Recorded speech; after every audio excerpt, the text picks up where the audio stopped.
Fight Fiend Forecast is back, ready to attack in Seattle, Washington, and the Fiends command the W this weekend. We're looking for some fighters to get back into the win column, looking at this main event, which is going to be a good one between Israel Adesanya and Joe Body Bags Pyfer. Izzy's looking for the dub. He's on a 3-fight losing streak after losing the belt. This is a very interesting fight and a very interesting fight night. Let me know in the live chat what you think of this event. Just looking at the event before it starts, some of the fighters on it. We're going to go through each and every fight. I'm going to give you the pick, confidence level, but I'm not here to waste your time. So let's get straight to it. Smash that like button and become a forecaster to see all the official bets this week. We get in the dub, and starting it off, I think this massive favorite gets the dub.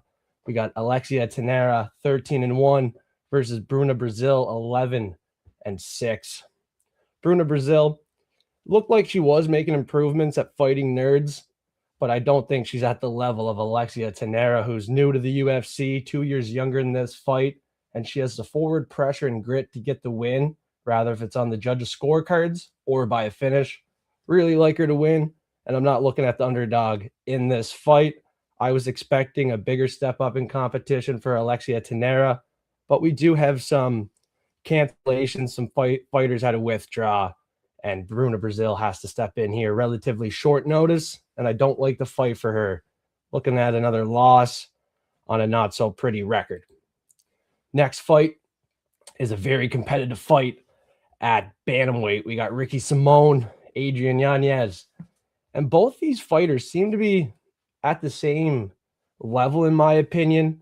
I don't think they're going to break the top 10. They're bottom 15 in this division, and both have weaknesses with striking defense.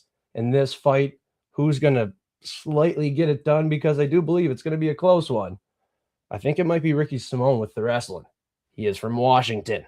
That's something to mention on this fight. A lot of people are forgetting to mention that. We got the hometown fighter, Ricky Simón, slight favorite. And I can't really go against it. I think he can mix in the wrestling, be slightly the better striker. It just comes down to, will his defense be enough versus Adrian Yanez, who should be making improvements. He's only 1 year younger, Adrian Yanez, but at one point he was a touted prospect in the UFC with high potential. That seems to be shifting away. Hard to break into the top 15 in this division, but we will see what he can do in this fight. I expect it to be close, but give me the hometown guy, Ricky Simón. Next one, I like this one a lot.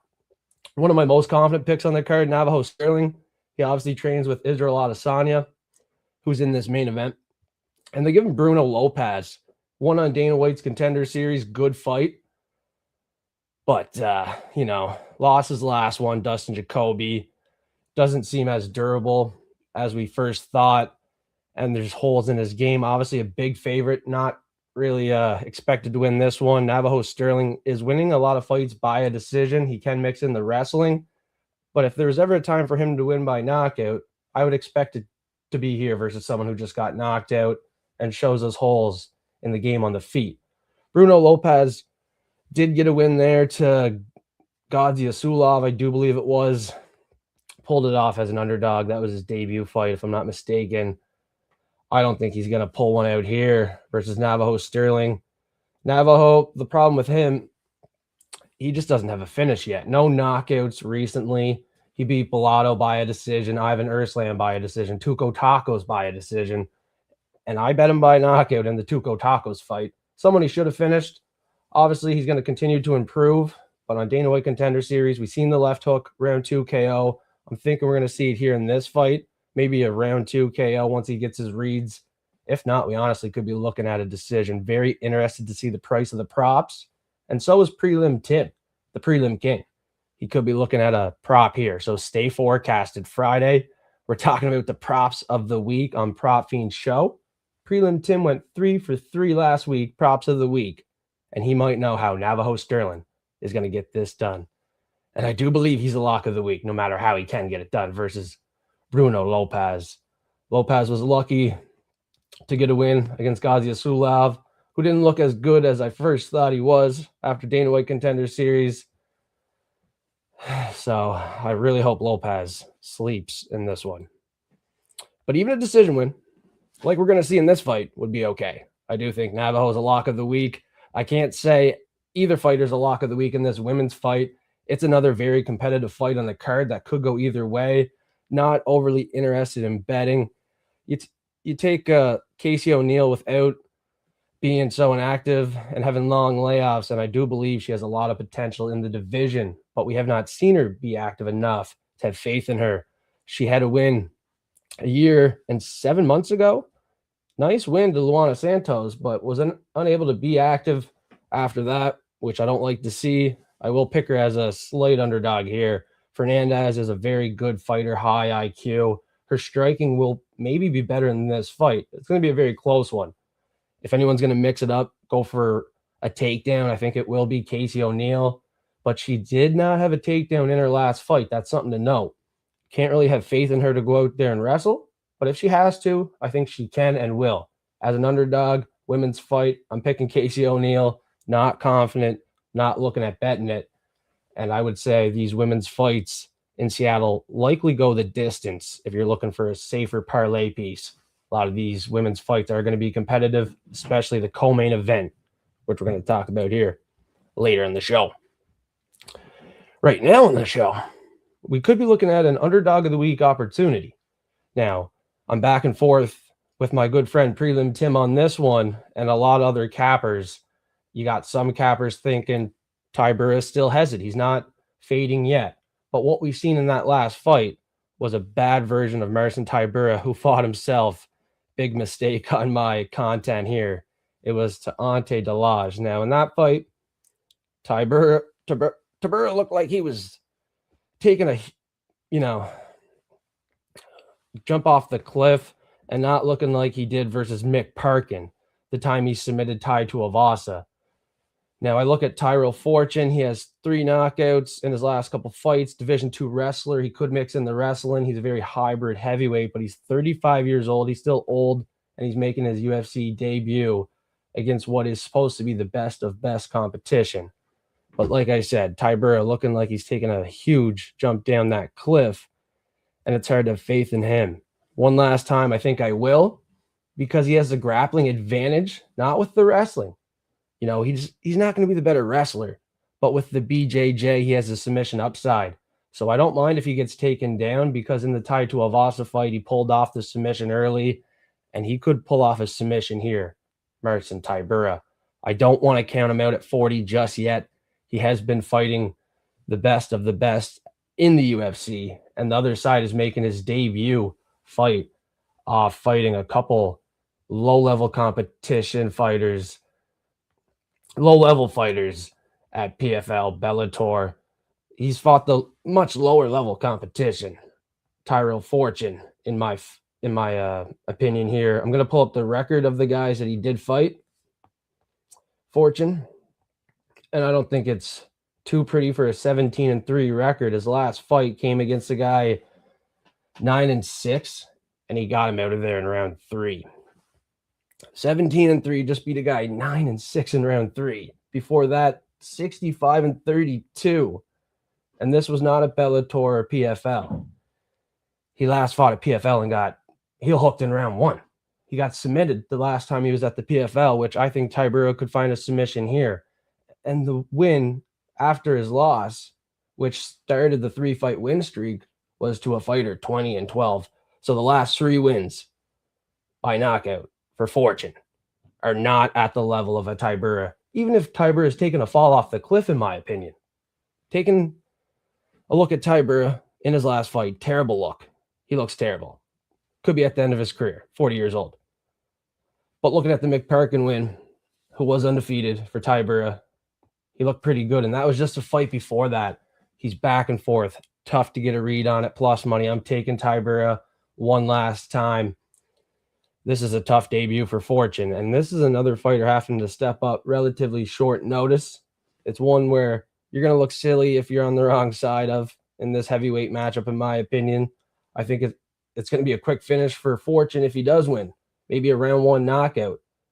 But on the other side, Tybura could submit him and just go out there and win a decision, showing levels to this game.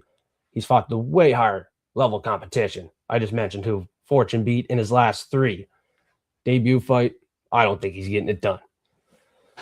Chase Hooper, I think he could get it done after getting knocked out in his last fight at the last second of round 1. I do believe it was. It was late in that one. He got knocked out, and we thought he was making striking improvements. Clearly, we need to hold back on saying that. His striking is not really up to date in the UFC, and Lance Gibson could make it dirty with the striking and take it to a decision. The problem is Chase Hooper is going to be much better on the ground. He's a good grappler, and I could see him sinking in a submission in this fight. And I do believe he will be more calculated on the feet in this fight with a better game plan than his last one. So I will trust in the 3-1 betting favorite, go against my Canadian here. Put it in a top-level parlay this week, block of the week parlay. I'm probably not going to do that just with the striking disadvantage and striking upside Lance Gibson could have. Gibson was grinding versus Bobby Green, tough debut, and he's probably going to grind here versus a guy who's not a great striker, but a good grappler. Tough one to have faith in. We'll see what Chase Hooper can do off a loss. He's still 26 and can make improvements. Not too confident in the pick. We're going Hooper. Trying to ball out here with Bahamondes in a much more confident pick for Fight Fiend. Feel like I'm seeing this one more clear. We got a fighter, Musayev, 3-1 underdog, and he's a lot older than Bahamondes. Bahamondes here, coming off a loss, I think he will make rapid improvements. He is in the Bilal Muhammad gym, and I got to have a lot of faith in him with his takedown defense and with his finishing upside in this fight versus a 36-year-old just submitted in round 1. Bahamondes has a submission win recently. It was a nice sub win. And Manuel Torres, a quick finisher round 1, even got caught to Bahamondes. Bahamondes has a nasty kick, high kicks, and he's well calculated on the feet. I think he's going to win this fight with high confidence, and he will be a lock of the week for me with a 6-inch reach advantage, fighting a guy 8 years older. It should be a domination performance from the Chile fighter. Become a forecaster. You heard a couple high confidence picks this week. I'm going to be looking at betting. Definitely some fights I'd stay away from. Maybe look at the over 1.5 rounds. Look at the fight to go the distance. Let's try to make some money this week. Get the dub in Seattle. Should be a good one. And we got props of the week coming up Friday, 9 p.m. Eastern time. This fight I will be passing on, but if we're looking at a prop of the week, we all know a free one here. Terrance McKinney is a round 1 finisher. Win, lose. He's a round 1 finisher or gets finished. In this one, you could always see it going late.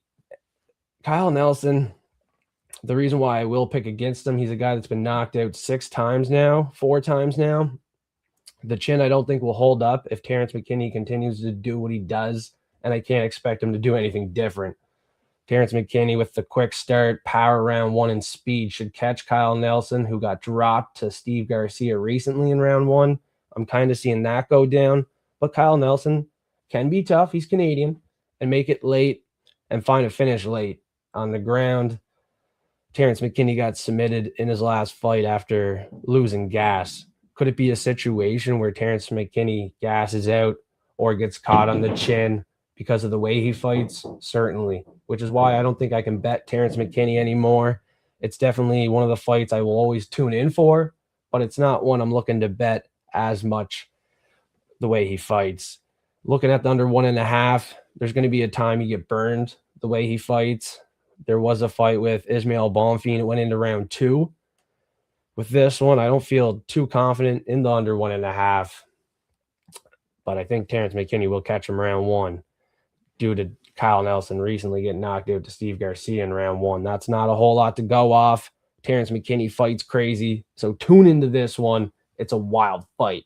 I just don't recommend putting your hard-earned money on this one. We got a lot of other great picks on this event. And looking at the main card, I'm locking up another one that's close, and normally I'd be steering away from, but at some point I want to get some value. I'm on an 8-lock win streak, And time to prove that I can call a close fight a lock of the week. Abdul-Malik is a fighter I have had a lot of faith in with his wrestling, ground and pound. His power is ferocious, and I think he can take down a tall fighter, 6'6", in Yousri Belgaroui. I'm looking at Belgaroui. He fought Israel Adesanya, Alex Pereira, and currently trains with Pereira, but he's a tall guy, man, and I feel like he can get taken down and controlled. Malik trains with Sean Strickland, who has trained with Belgaroui, and Strickland was working with the takedown defense of Belgaroui. Maybe Strickland wants to give Mansur a little bit of information there on what to do here. I believe in the Extreme Couture gym and Abdul-Malik here in this fight a lot. I'm going to pick him and bet him here. I see Belgaroui getting taken down, hopefully knocked out with the ground and pound, but even by a decision, I'm going Mansur, and I believe he's money this week. Reach advantage is the same. So for a 6'6" fighter, we're not looking at a guy with a huge reach advantage. And you know what? A lot of people have faith in him after the big win in later round 3 to Azamat Bekoyev. Certainly, I didn't see that coming either. And obviously, I should be careful here. Abdul-Malik, the draw to Cody Brundage and the fight early did not look good, but round 3, he really put it on. And when he tries hard, he's really going to take over. Hopefully he tries hard from start to finish, because Fight Fiend is putting some hard-earned money on him. Much harder hitter. Takedowns are going to be really hard to stop for Belgaroui, but on tape, Belgaroui's takedown defense ain't looking too bad. So very interesting fight. Very interesting lock of the week. I'm taking it and not looking back. Let's keep going. We got a banger fight next, and this is one you got to expect the finish. On Dana White's Contender Series, Larian Douglas made a spectacular highlight on Cam Teague. Round 1, dropped him, and then found the knockout punch. Holy smokes, he put him out. And Julian Erosa is a suspect to get knocked out. Looking at his record, his 12 losses, he's a guy that's known to get knocked out. The chin's known not to hold up. And that last fight, I'm surprised he didn't get knocked out. He was outstriked, and a guy off LFA and a huge UFC performance, or Dana White Contender Series performance, I think will shine in a debut. It's a great matchup for Douglas here over Erosa. Erosa was shown to be durable, but don't think he's going to be durable here just due to how tough and gritty Douglas is with the striking. It's going to be tough for Erosa to really not get knocked out here, but I could be wrong. It's one I will not be betting. Debuts are very tough in the UFC. Every time we're confident a debutant's going to go out there and shine and get a highlight. He usually doesn't. Sometimes they do. It's something to look at this year. The UFC debuts are certainly tough. I'll be passing on it, but I can only see a highlight for Douglas here in what could be a tricky fight, because Erosa is 6 years older as well. You know, a lot of UFC experience. I just don't believe in that chin at all. And this is another fight we can't believe in the chin of Niko Price. I'm going to fade in a fighter that's less durable. Again, Michael Chiesa will be retiring in this fight, and Niko Price is just way too active. He was knocked out really bad recently, and he's stepping in there way too quick. He's a guy that can't really take a punch either, and I'm not putting my money on him, only against him. Michael Chiesa would be a guy who has never had a knockout, in my opinion, if I'm not mistaken. Don't believe Michael Chiesa ever won by knockout. Huge submission artist. He could knock out Niko Price here. You know, I'm looking at the value later this week. Michael Chiesa, with no knockout wins, could easily knock out Niko Price if he was ever to do it. Retirement fight, first ever knockout. I could see that. That would be something else. That was something I definitely wanted to mention on the show. But realistically, 12 submission wins for Michael Chiesa. He's going to take down and choke out Niko Price relatively quick. And that's all you can really think. Court McGee, unanimous decision, who was not able to get choked out, but Michael Chiesa grappled and showed us he can take down a guy like Niko Price. Even the Max Griffin fight, late round 3, Michael Chiesa found the rear naked choke, and then Tony Ferguson, it was round 1. Niko Price, it should be a round 1, under 1.5 finish. And like I said, the knockout could happen.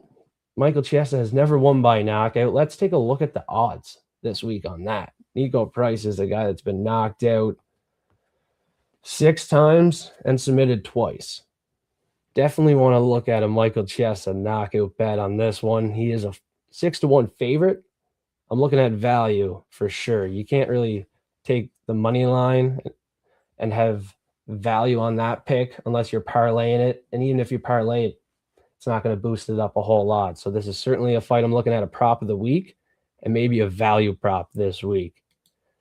Stay forecasted. Friday, 9 p.m. Eastern time. We're going live with the Prop Fiend show. This fight in the co-main event now could be a prop of the week by a decision for a forecaster. I expect Maycee Barber decision for maybe AJ MMA, even Prelim Tim, who likes to take these women's fighters by a decision, and it's been cashing. This is going to be a very competitive fight, one that could go either way. But I do think Alexia Grasso takes a step down in competition here versus Maycee Barber. This is a rematch fight, but I don't look back and think of that fight a whole lot. It was 5 years ago, and both have made improvements and look different since. Grasso went out and got a championship and had to fight Valentina Shevchenko, the best of the best, recently for 3 times. And Maycee Barber was kind of inactive, had to deal with some health issues, and now she's trying to continue her run. She's not lost since that Alexia Grasso fight, and she easily could get revenge here. This is a fight I'd look at betting to go the distance. Either girl, if she's your pick, better buy a decision, in my opinion. That would be a great play in this one because both girls are durable and they're going to fight super hard for what could be soon a title contender fight. Maycee Barber has not fought for the belt yet. Obviously, she has way more motivation than Alexia Grasso. Grasso could be fading after reaching UFC gold, less determination to go out there and become a champion again, where Maycee Barber might have that grit, forward pressure, and just bring it the whole fight. I do think Grasso has more skill and durability, but it might come down to who wants it more. And that could be Maycee Barber. With the step down in competition, I'm going Grasso. I'm grasping, not sure what to do though. And I will be taking the fight to go the distance with the most confidence on this one. Hopefully a Prop Fiend on Friday is locking up one of these girls to go the distance and can give you a better reason why they like the fighter. But I think it's a very competitive one, and we should just look at the fight to go the distance. Let me know which one is your pick. It's going to be a great one. Will Grasso be able to beat her for the second time? I don't know. She's the pick. Izzy. Where are you? I got him. I got Izzy. Yep. 3-fight losing streak. Lost the belt to Strickland. 5-1 favorite. Yeah. Got knocked out to Imavov in his last fight, Woo. Opened as underdog. Now gets body bags Pyfer, who's been pushed by the UFC for some time now and was almost the first guy to knock out Calvin Gastelum. And just submitted Abus Magomedov, proving that, hey, if he gets a takedown, he could submit Israel Adesanya just like Dreykus did. But I'm going to go against all that. I'm going against the fall of Israel Adesanya, and I'm going to catch him. Caught Izzy, and I think he gets the win here versus body bags Pyfer. Pyfer had a fight with Jack Hermanson showing, he's not quite at this level yet. Adesanya is certainly fallen off the level that he was once at, the top of the division, one of the best of the best. And with his footwork, fighter's IQ, and now determination to get back into the win column, I think it's going to be a dub for Izzy here. The footwork is going to be too much for Joe Pyfer. And I know Israel Adesanya has the cardio where body bags Pyfer is going to gas out after that second round. Joe Pyfer early in this fight is certainly a worry. He has the power. He's going to have the forward pressure, and he's going to try to hunt down Izzy. And we've seen Izzy get dropped to Strickland early. Could happen here again, but I hope Izzy can survive and be very stylistic in this one. He's the style bender, and it's seriously time for him to get back into the win column. If he doesn't, this could be one of his last fights for sure. So I'm going to tune in and be watching this one closely, and I'm putting money on him once again here after 3 consecutive losses. Stylistically, I think it's a great fight with a 5-inch reach advantage. I know it's tough to get back to UFC gold, but I think he still wants a win or two in the UFC, and I don't think he's done just yet. I like his mindset a lot this week. Looking at his Instagram, he seems to be training hard, and if he can stay calculated, stay out of the way of body bags, he won't get put in one. So I'm going Israel Adesanya, potential lock of the week this week, and hopefully we can get that dub with Izzy. I pulled the Izzy action figure, the first UFC action figure I cracked. I got a few of them. You can get them at your local Walmart. The first one I pulled was Israel Adesanya at the start of this week. So if that says anything, I'm telling myself that's a sign to put some money on Izzy and make him a lock of the week this week. If you want to see all the official locks of the week, my dog of the week, stay forecasted. I'm on all platforms, and Patreon is where you're going to see the bets, locks of the week, each and every week, each and every event. I do one free lock parlay each and every week. This week, I gave you a few. I really like Mansur, Abdul-Malik, Israel Adesanya. And if you stayed forecasted, you would have heard a couple more locks of the week. Make sure to let me know in the comments, what fighters are you liking this week? Which ones are you telling fiends to stay away from? And then we'll talk about the dogs of the week on another video. This week, I had to change it up, go live. I'm finally feeling a little bit better. I was sick there. Hockey playoffs started, been super busy with that. Had a big game last night. And then we had snow removal this morning at 4 a.m. So little sleep, been battling sickness. We're here and we're recovering.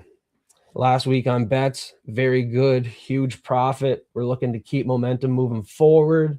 And on Friday, Prop Fiends want to stay hot. Talking about prelim Tim here once again, plug him out. The kid went 3 for 3 on the Prop Fiends show, hit all 3 props of the week, and his prelim prop this year has hit at a serious rate, over 70%, probably over 80% if we really take a look at it and record prelim Tim on the prelim prop. Now, the Prop Fiends will be live 9 p.m. Eastern time, every event, every Friday, and we give out $50 each and every show. You comment in the live chat, we put your name into a giveaway wheel, and we spin it. We got Christine Joy here watching the show, and she's always in the giveaway. I don't know if she won before, but she's always trying to get that $50, and if there's only 4 or 5 entries this week, she's going to have a really good chance. And we got my good friend from Instagram saying, "What's up, brother? If you're still here, let me know some picks you like this week. Let me know any picks I said you absolutely hate, because some picks I'm not going to get right. After the last couple weeks, I feel like I'm starting to see some spots. Locks of the week, 8 of the last 8 have hit. I took 4. And then I took another 4. It's called the Forecast 4, and it's been fantastic. I think I got another 4 this week cooked up. Adesanya, Mansur, he's money. There's 2 right there I've been hyping up on the main card. This was the full card prediction show. And please smash that like button. Battling sickness, been busy. Gonna post a dog of the week video probably tomorrow evening. So check that out. It's been cold. This is a pick you might want to go against. I know prelim Tim will be betting against my dog of the week this week. Brr. It's been cold. I don't know when the last time I hit a dog of the week was.